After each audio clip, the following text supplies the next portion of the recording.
كانوا قليلا من الليل ما يهجعون وبالأسحار هم يستغفرون. Seorang sahabat, antum mengerti permintaan apa yang dia minta kepada Rabbnya? Dia meminta supaya nanti kalau dia terbunuh di jalan Allah, tidak ada orang musyrik yang mampu menjamah tubuhnya. Dan tahukah antum, Asim bin Sabit merupakan seorang sahabat yang banyak diincar oleh orang-orang Quraisy musyrikun, karena sesungguhnya mereka dendam kepada Asim bin Sabit, karena banyak orang musyrikun yang terbunuh dengan pedangnya Asim bin Sabit. Sampai ada seorang wanita yang bersumpah, siapapun yang mampu membawa kepalanya Asim bin Sabit, maka akan dibayar dengan harga yang mahal untuk dijadikan batoknya menjadi tempat khamr, untuk kemudian diminum dengan itu. Masya Allah. Asim bin Sabit akhirnya terbunuh di dalam peperangan. Ketika orang yang membunuh beliau tidak sadar itu adalah Asim bin Sabit, mereka tinggalkan. Sampai kemudian mereka mendapati berita bahwasanya itu adalah Asim bin Sabit yang kepalanya dihargai mahal. Apa yang terjadi? Asim kemudian orang-orang musyrikun balik lagi untuk menemui Asim bin Sabit. Tapi perhatikan bagaimana Allah mengabulkan doanya Asim bin Sabit. Allah bayar kontan itu. Asim bin Sabit ketika jasadnya sudah meninggal dunia, didatangi kembali oleh orang-orang musyrikun. Orang-orang musyrikun ingin menjamah tubuhnya untuk memenggal kepalanya, dibawa kepada wanita musyrikin yang menjanjikan harga yang mahal. Apa yang Allah turunkan? Allah kirim tawon dan madu untuk nyerang siapapun yang mendekati jasadnya Asim bin Sabit. Setiap ada yang mendekat kepada jasadnya Asim bin Sabit, diserang sama tawon, diserang sama lebah. Mereka kembali mendekat, diserang kembali oleh tawon dan madu. Mereka mendekat, diserang kembali oleh tawon dan madu. Sampai mereka keletihan. Ketika mereka saling berbicara dan rembukan, gimana ini kita menyelesaikan masalah ini? Di antara mereka berkata, biarkan dulu sampai tawonnya balik ke kandangnya, ke tempatnya. Ketika mereka sedang menunggu, Allah turunkan air hujan. Tentaranya yang kedua setelah tawon, Allah turunkan hujan begitu derasnya. Saking begitu derasnya, maka kemudian air itu begitu banyak, bagaikan bah, sampai kemudian menggeret atau kemudian membuat jasadnya Asim bin Sabit itu kemudian jalan, hanyut bersama dengan hanyutnya air.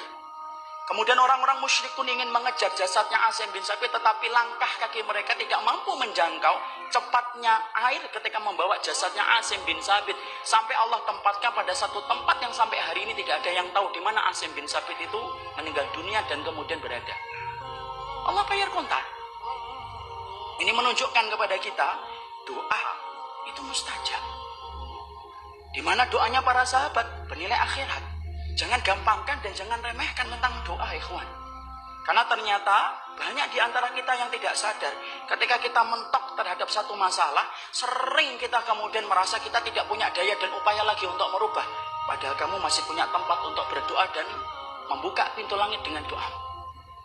Perhatikan Umar bin Khattab dalam riwayat Imam Malik. Ketika kemudian Umar bin Khattab itu berdoa, Allahumma rzuqni syahadatan fi sabilika wa wafatan fi biladi nabiyika. Umar bin Khattab itu berdoa, ya Allah, berikanlah aku ini mati syahid di jalanmu. Tetapi mati syahidnya di kota nabimu, kota Madinah. Maka ada seorang sahabat-sahabat, yaitu adalah Abdurrahman bin Auf, yang meragukan doanya Umar bin Khattab radhiyallahu anhu dan berkata, wahai Amirul Mukminin, kalau kamu meminta supaya mati syahid, ya jangan di kota Madinah. Kota Madinah lagi aman kok.